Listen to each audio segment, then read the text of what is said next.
প্রত্যেক বছরের মতো এবছরেও আম তেল বানিয়ে দিয়েছে আমার মা। আর আজকে আম তেল দিয়ে মুড়ি খাওয়া হবে। এই প্রথমই আম তেলটা খাওয়া হচ্ছে।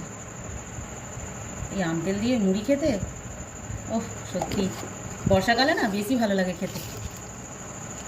আর এখানে এই যে এগুলো কুচিয়ে নিয়েছি, শসা, পেঁয়াজ, কাঁচা লঙ্কা আর সাথে ধনেপাতা।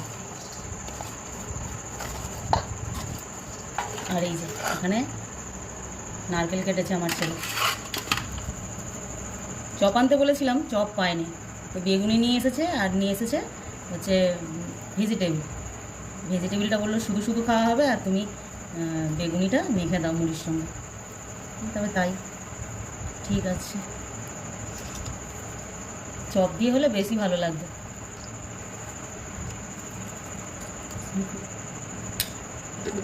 এটা হচ্ছে একটা ভাজা মশলা মুড়িতে খাওয়ার জন্য,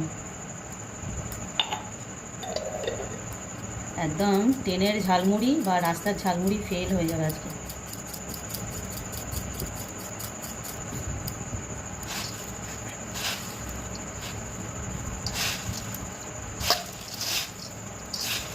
মাঝে মধ্যে ভালো লাগে কিন্তু খেতে এরকম ঝালমুড়ি।